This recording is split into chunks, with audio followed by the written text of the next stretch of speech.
400 আসনের মধ্যে বলেছেন কমপক্ষে 300 আসনে তারা জয়লাভ করবে। এখনকার অন্তর্বর্তীকালীন সরকারের কমপক্ষে 2 জন উপদেষ্টা সেই রাজনৈতিক দলেরই অংশ। দেশনেত্রী বেগম খালেদা জিয়া বাংলাদেশের সবথেকে জনপ্রিয় রাজনীতিবিদ।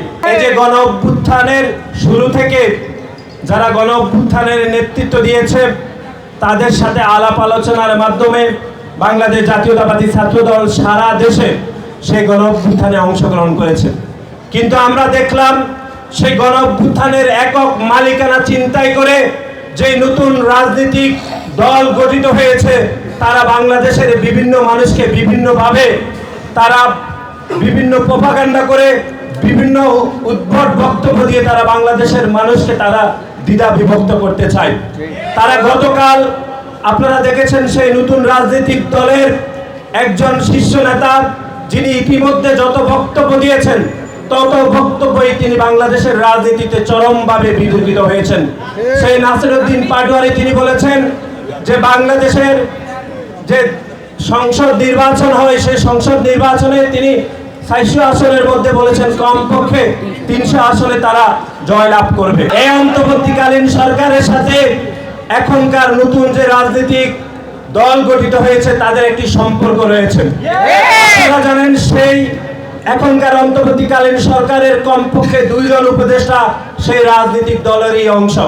সুতরাং আগামীতে যে নির্বাচন হবে সেই নির্বাচনে হয়তো কারচুপির মাধ্যমে নির্বাচনকে বিলম্বিত করে তারা হয়তো 300 আসন নিয়ে যেতে পারে। সেজন্য তারা একটি আগাম বক্তব্য দিয়ে তারা এটি সতর্ক করেছে। টানা 7মবারের মতো বেস্ট টিস্যু পেপার ব্র্যান্ড হিসেবে স্বীকৃতি পেয়েছে বসুন্ধরা টিস্যু। কারচুপি করতে এবং ইঞ্জিনিয়ারিং ইলেকশনের যে তত্ত্বটি বাংলাদেশের রাজনীতিতে পরিচিত রয়েছে সেটি করতে নাসিরউদ্দিন পাটোয়ারি এরকম বক্তব্য দিয়েছেন বলে আমরা মনে করি।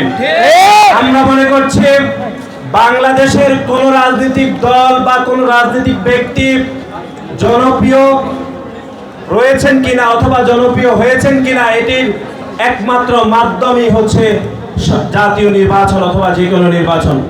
এবং আমরা মনে করি একটি রাজনৈতিক দল এবং একটি জনগণের সাথে সেতু বন্ধন হচ্ছে একটি নির্বাচন। নির্বাচন ব্যতীত কোনোভাবে কোনো মাপকাঠি নেই যে আপনি সবথেকে জনপ্রিয় আপনি সবথেকে কম জনপ্রিয়। আমরা একটি কথা প্রায় বলে থাকি যে আমাদের দলের চেয়ারপারসন দেশনেত্রী বেগম খালেদা জিয়া বাংলাদেশের সবথেকে জনপ্রিয় রাজনীতিবিদ। এটি তার বিপরীতে আমরা যে যুক্তিগুলো দিয়ে থাকি সেটি হচ্ছে বাংলাদেশের সংসদ নির্বাচনে আমার দলের চেয়ারপারসন দেশনেত্রী বেগম খালেদা জিয়া যতবার নির্বাচন করেছেন ঠিক ততবারই তিনি লক্ষ লক্ষ ভোটে বিজয় হয়েছেন।